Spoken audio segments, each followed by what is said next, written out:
네, 안녕하세요. 부자를 꿈꾸는 부자초년생입니다. 이 채널에서는 제가 경제적, 시간적, 정서적 자유를 얻기까지의 과정을 솔직하게 공유하고 있습니다.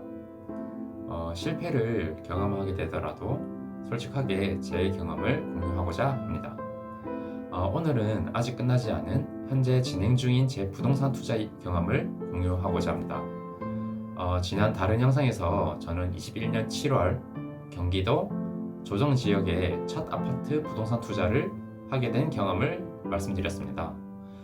입사를 한 지 1년이 된 시점에서 대출, 전세, 레버리지를 활용하여 약 4천만 원의 갭으로 첫 번째 집 매수를 성공적으로 마쳤습니다. 제 인생 처음으로 제 소유의 아파트가 생기게 된 것이죠. 그리고 이제 제 인생 처음으로 아파트를 사기 위해 신용대출을 받았습니다. 그리고 제 인생 처음으로 여러 인테리어 업체한테 견적을 받아서 비교를 통해 인테리어를 하게 맡겼죠. 그리고 이제 제 인생 처음으로 임차인을 구해서 첫 이제 임대인이 된 것입니다. 이 모든 첫 경험을 잊을 수가 없습니다. 두려웠지만 무릅쓰고 실천했다는 것에 너무 자랑스러웠습니다. 그렇게 21년 9월 제가 매수했던 첫 주택의 전세입자를 구하고 난 뒤 저에게는 돈이 조금 남아 있었습니다. 다른 영상에서 언급했듯이 저는 전세가 안 맞춰질 경우를 대비해서 미리 이제 다른 신용대출도 받아놓은 상태였기 때문입니다. 그렇게 저는 첫 주택을 매수 후 전세 세팅까지 마무리했다는 생각에 자신감이 넘쳐 있었습니다. 그리고 저는 이제 아찔한 경험을 하게 되죠. 더 문제인 것은 앞서 말했듯이 끝난 것이 아니라 현재도 진행 중이라는 것입니다.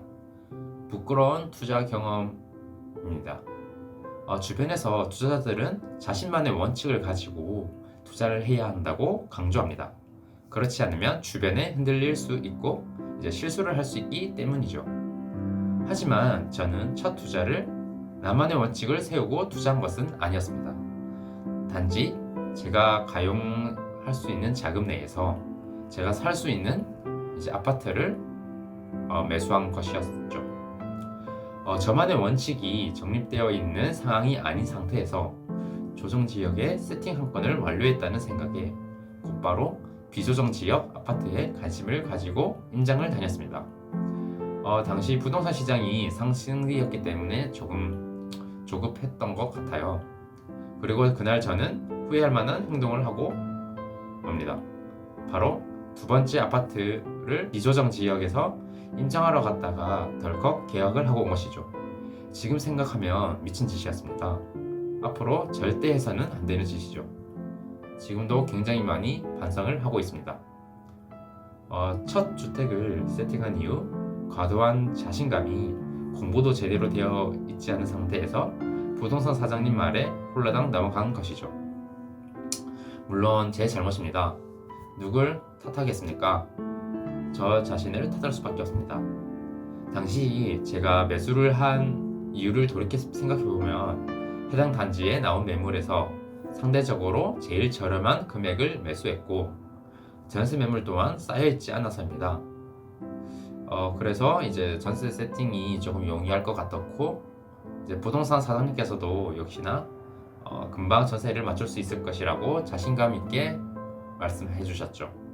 그래서 저는 보다 안전하게 전세를 맞추기 위해 매도인과 협의하여 최대한 잔금일을 길게 잡고 전세가 맞춰지면 잔금일을 앞당기기로 이제 계약서를 쓰고 왔습니다. 지금 생각해보면 당시 저는 이상한 생각을 가지고 있었습니다. 바로 처음에는 매수한 부동산에서 전세 세팅을 하는 것이 부동산에 대한 일종의 예의라고 생각한 것이죠. 그래서 저는 제가 매수했던 부동산에 저의 전세 세팅을 100% 믿고 맡겼습니다. 그렇게 길게 잡았던 잔금일 기간이 다가오면서 저는 이제 초조해지기 시작했습니다. 부동산 사장님께 주기적으로 문자를 드렸죠. 부동산 사장님께서는 몇 팀이 집을 보러 왔고 매도인도 협조를 잘해주고 계신다고 걱정을 하지 말라고 하셨습니다. 그렇게 저는 또 부동산을 믿고 다른 부동산에 매물을 뿌리지 않았습니다. 부동산 사장님께 커피 기프티콘도 보내드리면서 잘 부탁한다고만 말하는 것 외에 별다른 조치를 취하지 않았습니다. 그렇게 안전하게 잔금일을 길게 잡았다고 생각했는데 그 잔금일조차 1개월이 남은 시점이 왔습니다. 이제 더 초조하기 시작했고 어떻게 해야 할지 몰랐습니다. 이제 더 이상 당시 제가 가지고 있던 이상한 예의를 고수할 수는 없었습니다. 일단 제가 살고 봐야 했죠. 주변 투자자들에게 조언을 구했습니다. 그리고 저는 다른 부동산에도 매물을 내놓기로 하죠. 문자로도 매물을 뿌릴 수는 있겠으나 저의 간절함을 표현하는 것은 직접 부동산을 찾아가 부탁하는 것이 더 효과적일 것 같아서 평일날 휴가를 쓰고 곧장 그 지역으로 직접 내려갔습니다. 홈레스를 사들고 제가 매수한 그 부동산을 찾아갔을 때 사장님께서는 당황하신 여력이 있으셨죠. 사장님께서도 빨리 전세를 못 빼서 죄송하다고 저한테 이제 말을 했습니다. 지금 돌이켜 생각해보면 제가 잔금일을 너무 길게 잡은 탓에 부동산에서도 제 물건이 후순위에 놓였을 것입니다. 게다가 제 물건은 그 부동산에만 내놓았기 때문에 부동산 입장에서는 전혀 급할 게 없었습니다. 직접 부동산을 찾아가 어쩔 수 없는 저의 상황을 설명하면서 매도인과 이야기를 해서 잔금일을 조금 더 길게 해줄 수는 없는지, 상황이 괜찮다면 전세로 들어와 주실 수는 없는지 여쭤봐 달라고 요청드렸습니다. 그리고 이제 다른 부동산에 또 매물을 내놓겠다고 말했죠. 그렇게 요청을 드리고 곧바로 주변의 부동산 15여 곳을 일일이 직접 찾아뵙고 부탁을 드렸습니다. 젊은 청년이 부동산을 돌면서 힘든 상황을 설명하니 쓴소리, 앞으로 투자할 때 조심할 점 등 도움되는 이야기를 많이 공유해 주셨죠. 다행히 저는 갭 2,700만 원 정도로 전세를 맞추기는 했으나 지금 생각해도 반성해야 할 점이 많은 투자였습니다. 사실 제가 계약서를 쓰는 순간에는 전세가 많이 쌓여있지 않았습니다. 하지만 잔금일을 길게 잡은 점이 오히려 독이 되었죠. 그 당시에 전세를 맞췄다면 더 높은 전세가로 세팅을 할 수 있겠으나 어느 순간 많은 투자자들이 한꺼번에 몰려들면서 전세 공급이 많아졌던 것이죠. 이번 경험을 통해 막연히 다주택자가 전세를 공급한다는 것을 알고만 있었던 것을 직접 경험을 통해 알게 되었습니다. 결국 다주택자의 적은 다주택자이며 공급자가 많으면 가격은 내려갈 수밖에 없다는 것을 몸소 경험하게 된 것이죠. 저는 이 물건을 아직 보유하고 있습니다. 추후 많은 공급이 예정되어 있으며 제대로 매도를 하지 못한다면 역전세를 맞을 준비도 해야 합니다. 이 경험을 여러분께 공유드리는 이유는 지방 소액 투자는 굉장히 위험하다는 것입니다.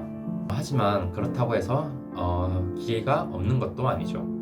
그런 기회를 찾기 위해서는 비교를 해야 합니다. 먼 지방까지 가서 여러 부동산을 돌아본 시간, 돈, 노력이 아깝다고 해서 매수하지 말라는 것입니다. 절대 이렇게 해서는 안 됩니다. 저는 이 투자를 통해 저만의 원칙을 가지게 됩니다. 제가 매도를 계획한 시점의 공급량, 주변 전세 매물을 꾸준히 반드시 보며 여러 물건들을 보고 세팅을 좋게 할 수 있는 것을 고르려고 합니다.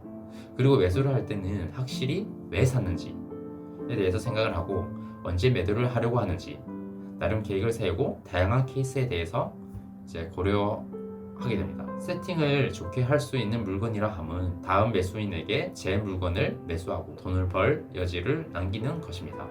그렇게 하려면 갭을 일단 작게 세팅을 해야겠죠. 오늘은 부끄럽지만 저의 잘못 투자한 이야기를 공유드렸습니다. 여러분들은 꼭 이 점 유의해서 부동산 투자하시길 바라겠습니다. 오늘도 긴 영상 시청해 주셔서 감사합니다. 다음에 또 좋은 내용으로 찾아뵙겠습니다. 네, 감사합니다.